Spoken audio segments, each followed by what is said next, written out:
যাইতেছি কোথায় জানি, মাইলারা। মাইলারা কি ইনল বাজার। মাইলারা বাজারে যাচ্ছি।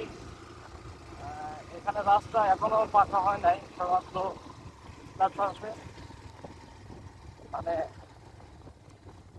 কার্পেটিং কোনো রাস্তা নাই এই অঞ্চলে। যে অঞ্চলে আমরা আসছি শুধু পাহাড় পাহাড় দেখতে পাচ্ছেন আপনারা। আমরা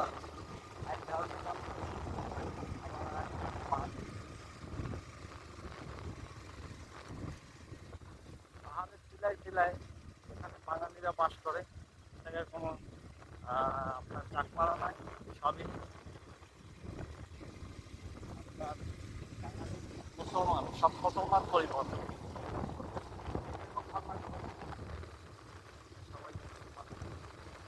আর এই অঞ্চলে কৃষক বেশি, মূলত আশা কৃষকেরকে পরামর্শ দেওয়ার জন্য, প্লাস কৃষক পরিণতি কোম্পানি লিমিটেডের বীজ চাষাবাদ করতে আছে বিগত দিন ধরে। তারা এবছর অনেক বাম্পার ফলন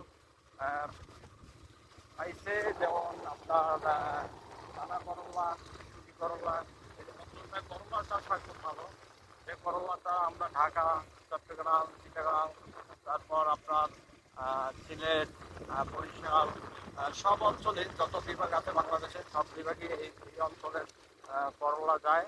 আমরা সাধারণ মানুষ যারা আছি তারা বাজার থেকে ক্রয় করি এই করলা, আমরা খাই সবাই। এই অঞ্চলে করলাটা চাষ হয় বেশি।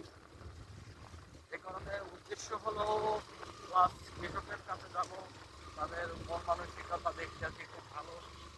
প্লাস কৃষক করলা চাষ করতে আছে, এই করলা এটাকার কৃষকরা খুবই সরল সোজা। তাদেরকে মানুষ ওইভাবে থেকে আসে না, প্লাস কোনো কোম্পানির অফিসাররাও আসে না, যেহেতু পাহাড়ি অঞ্চল, বাইক ড্রাইভ করা খুব টাফ। এই কারণে কেউ আসে না। আর যাতায়াতটা খুবই অবস্থা খুবই খারাপ, যা আপনারা দেখতে পাচ্ছেন যে পাহাড়ের কষ্ট হলো ভালো যে কৃষকের সাথে কথা বলতে পারতেছি, তাদের মনের কষ্টটা বুঝতে পারতেছি, তাদের ভালো পরামর্শ দিতে পারতেছি। আমি মোহাম্মদ মেহেদী হাসান চাইতে আছি যে প্রত্যেকটা কৃষক যেন তাদের আনন্দের সহিত কৃষিকাজ করে। তারা যে কৃষিকাজ করতেছে এই কৃষিকাজ দেখার জন্য আর তাদের ভালো পরামর্শ দেওয়ার জন্য তারা বিভিন্ন কোম্পানির আপনার বীজ সংগ্রহ করে তারা চাষাবাদ করে। এই অঞ্চলে ধান চাষাবাদ হয় সব লেকে, যখন ওই যে ধান দেখা যাচ্ছে আপনারা দেখেন, লেকে যখন পানি না থাকে তখন তারা ধান চাষ করে।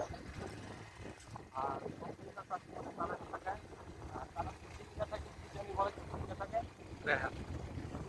ওইটা যে বলে কইটা। এই দেখেন ধান, কৃষিকে বলে তারা কইটা, করলাকে করলাই বলে। যা যে বলুক, তারা চাষ করতে আছে, তারা কৃষিকাজ করতে আছে, এইটাই অনেক আনন্দ। যে পার্বত্য অঞ্চলে তারা কৃষিকাজ করতেছে, তারাও পিছিয়ে নেই, তারাও আগানো। দক্ষিণ অঞ্চলের থেকেও তারাও আগানো, ভালো আগানো।